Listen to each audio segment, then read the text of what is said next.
مولانا جلال الدین رومی نے ایک مثال دی ہے. حضرت مولا روم رحمۃ اللہ تعالیٰ علیہ فرماتے ہیں کہ ایک بچہ امیر باپ کا بیٹا تھا تو خراب ہو گیا. وہ غرض لڑکوں کے ساتھ پھرنے لگا، باپ کی دولت ساری ضائع کرنے لگا. والد اس کو سمجھاتا لیکن اس کی سمجھ میں بات نہ آتی. ایک دن گھر کے اندر کنواں تھا. جو امیر لوگ ہوتے تھے وہ گھروں کے اندر کنواں کھدوا لیتے تھے. چونکہ امیر تھا تو گھر کے اندر کنواں تھا، اس کے قریب اس نے اپنی چارپائی الٹی کر کے بچھا لی. بیٹا شام کو گھر آیا تو کہنے لگا بیٹے کنگال ہو گیا، دیوالیہ نکل گیا، کوئی حال ہی نہیں. میں بڑا پریشان ہوں، شام کی دوائی کے بھی پیسے کوئی نہیں. جا کہیں سے 2 آنے لا، میں نے دوائی لینی ہے. اس نے کہا ابا جی مسئلہ ہی کوئی نہیں. دوست کے دروازے پہ دستک دی. دوست باہر آیا، کٹھے کھاتے رہتے ٹکے بٹیرے. باہر آیا، ہاں جی. اس نے کہا 2 آنے چاہیے. کوئی مسئلہ نہیں، سجن ہے تو اپنا. 2 آنے دے دیے، لا کے ابا جی کو دیے. ابا جی نے دوائی کے لیے لیے تھے، جب ہاتھ پہ آئے تو کنویں میں پھینک دیے، کنویں میں ڈال دیے. چپ کر کے چلا گیا. سویرے پھر ابا جی نے کہا بیٹے 2 آنے چاہیے، شام کو دوائی لینی ہے. کوئی مسئلہ ہی نہیں، بڑے سجن ہیں. دروازے پہ دستک دی، دوست باہر آیا، 2 آنے چاہیے، لے لو. ابا جی کو دیے، کنویں میں پھینک دیے. تیسرا دن، چوتھا دن، سجنوں کو پتہ چل گیا کہ بھوکا ہو گیا ہے. خبر پہنچ گئی آج 2 آنے لین آئے. انہوں نے کہا کل میرے کو بھی کھڑے سو. اب شہرت ہو گئی کہ اب اس کے پاس شے بھوکا ہے.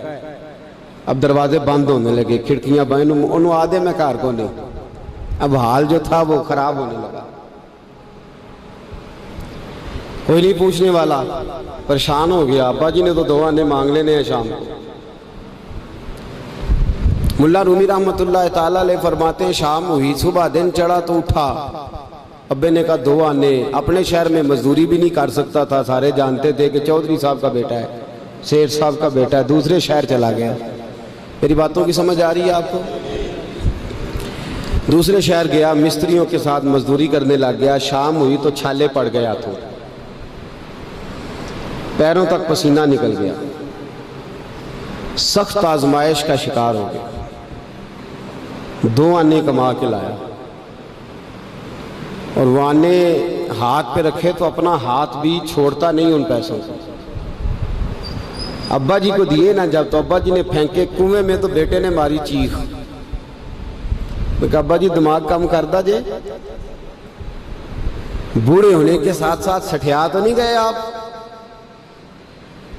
انہوں نے کہا کیا ہوا بیٹے؟ کہا 7 دن ہو گئے ہیں 2 آنے دیتا ہوں، آپ کنویں میں پھینک دیتے ہیں. انہوں نے کہا پتر میں کو پہلے دن سٹے نے، تو آج کچھ چیخ ہے؟ پرسوں بھی پھینکے، ترسوں بھی پھینکے. توجہ ہے مسلمانوں میری بات پر؟ اس نے کہا 7واں دن ہے تو میں نے پرسوں بھی پھینکے تھے، ترسوں بھی پھینکے تھے، اس سے پہلے بھی پھینکے تھے، تو چیخا نہیں.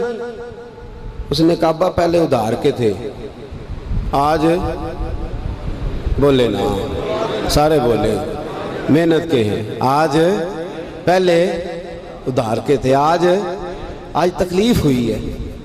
تڑپ گئے ملا رومی. کہنے لگے تو نماز اس لیے نہیں پڑھتا کہ تیرا مذہب مفت کا ہے. تو داڑھی کے وعدے سال بعد اس لیے کرتا ہے کہ تیرا مفت کا مذہب ہے. تو کہتا ہے پرسوں ترسوں شروع کروں گا، تیرا مفت کا مذہب ہے.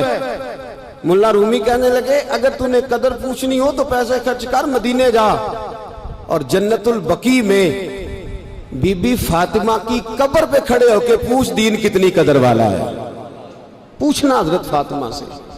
اور پھر سیدہ فاطمہ تجھے بتائیں گی کہ میں 5 سال کی تھی جب سے مصطفیٰ کے وجود سے اوجڑیاں اتار رہی ہیں، اور اس دن سے لے کر اپنے حسن حسین تک میں نے کوئی شے نہیں بچائی.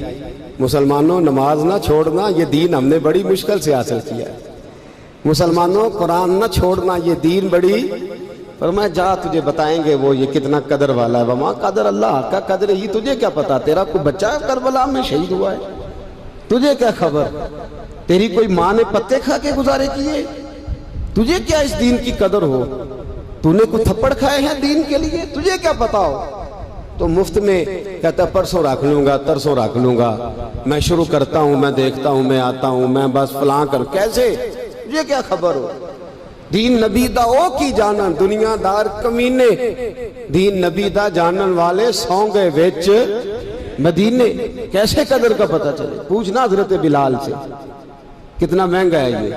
حضرت عمار بن یاسر کی قبر پہ کھڑے ہو ملک شام میں جا کے، وہ تجھے بتائیں گے دین بڑا مہنگا ہے، بڑی مشکل سے لیا ہے، بڑی مار کھائی ہے۔ میری ماں سمیہ کے پیشاب والی جگہ نیزہ مار کے ابو جہل نے قتل کر دیا تھا۔ کہ پوچھ تجھے پتا چلے یہ کتنا مہنگا ہے، تجھے کیا خبر ہو اس کی قدر کیا ہے؟ اور پھر بھی تجھے سمجھ نہ آئے، پھر بھی تجھے خیال نہ آئے۔ تو مولانا رومی کہتے ہیں کبھی سیدہ ختیجۃ الکبریٰ سے پوچھنا، نبی پاک تجھے اپنا درد نہیں بتائیں گے، ختیجۃ الکبریٰ بتائیں گے کہ ساری رات رسول رحمت جا کے کہتے تھے یا اللہ میری جھولی پھیل گئی ہے، میری قوم کو ہدایت کا نور دے دے۔ رات روتے گزر جاتی تھی، دن پتھر کھاتے گزر جاتا تھا۔ مفت کا دین آیا، کر لیتے ہیں، سوچ لیتے ہیں، سمجھ لیتے ہیں، دماغ انگریزی، ذہن انگریزی، لباس انگریزی، چہرہ انگریزی، اٹھنا بیٹھنا انگریزی، طرز حیات انگریزی۔ یہ مسلمان ہیں جنہیں دیکھ کے شرمائے یہود، سویرے موٹر سائیکل پہ بٹھا کے جاتے ہیں سکول چھوڑنے بیٹے کو، اور ادھار پیسے لے کے فیس جمع کراتے ہیں۔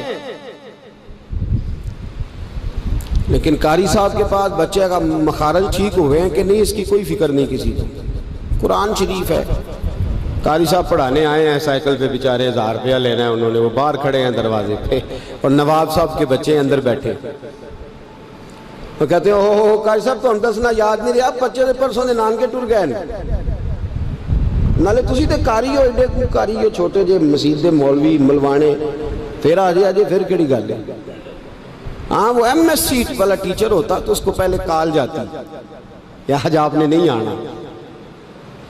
آپ کما قدر اللہ حق کا قدر ہی، مسئلے پوچھتے ہیں لوگ، مسئلے کہتے ہیں جناب دعائے قنوت نہ آئے تو وطروں میں کیا پڑھنا ہے؟ میں نے کہا جنازہ پڑھ لو اس قوم کا جس کو 48 سال کی عمر میں بھی دعائے قنوت یاد نہیں ہوئی۔ ابھی بھی منت کے ساتھ تمہیں کہا جائے کہ دعائے قنوت یاد کر لو، ابھی بھی جس کے گھر میں کار آتی ہے وہ چلانی سیکھ دیتا ہے یا پڑوسی کو دے دیتا ہے؟ بولے نہیں ادگوانڈیاں نو دیندا ہے، مینوں نہیں چلانی ہوندی، تسی رکھ لو۔ عجیب تماشا ہے۔ نماز کی باری آتی ہے تو کہتا ہے کوئی نہیں قاری صاحب جو پڑھیں گے میں پیچھے پیچھے ٹھیک ہے، مجھے کوئی ضرورت ہی نہیں یاد کرنے کی۔